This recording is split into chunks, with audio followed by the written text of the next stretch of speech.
Alright, and here we are again in series RC circuits. So we did look at frequency going up in the last video. This time we're going to look at frequency going down.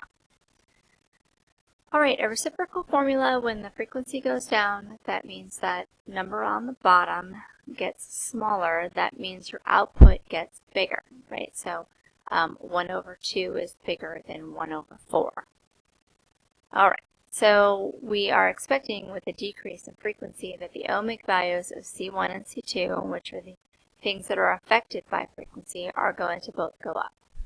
So C1 was 7.32 k ohms, and now it is 24.5 k ohms, which is an increase. And C2 was 18.73 k ohms, and now it is 63.69 k ohms, which is also an increase. Now again, the total capacitive reactance is simply the addition of both of those ohmic values.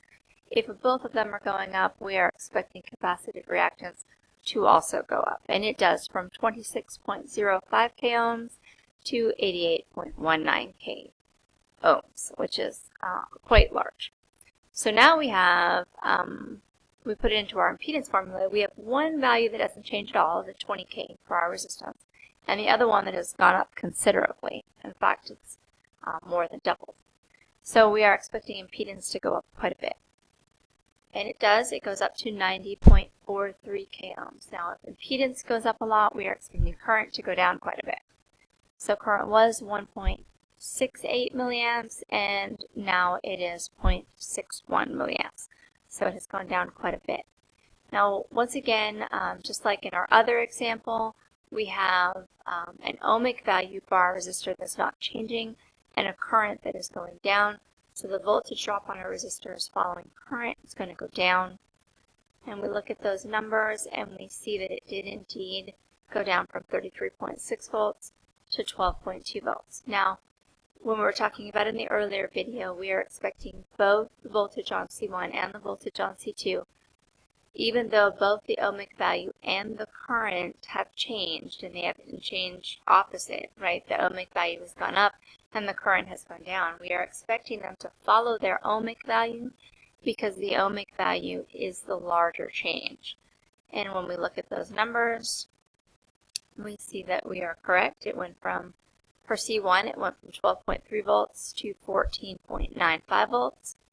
And for C2, it went from 31.47 volts to 38.85 volts. And we can double check all of our math by putting it into our voltage formula using the square root of the squared.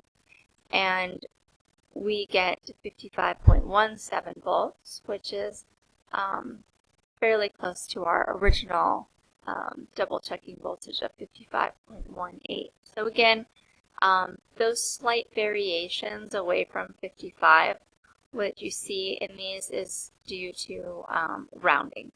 So if we went out 2 or 3 decimal places on all of our numbers, we'd probably get a little bit closer to 55. But that's good enough for our purposes, and that is frequency decreasing in a series RC circuit. We are going to have one more video on the series portion, and that is going to cover the just the arrows. So no math again. We're going to do a scenario with both increase and decrease, showing just arrows.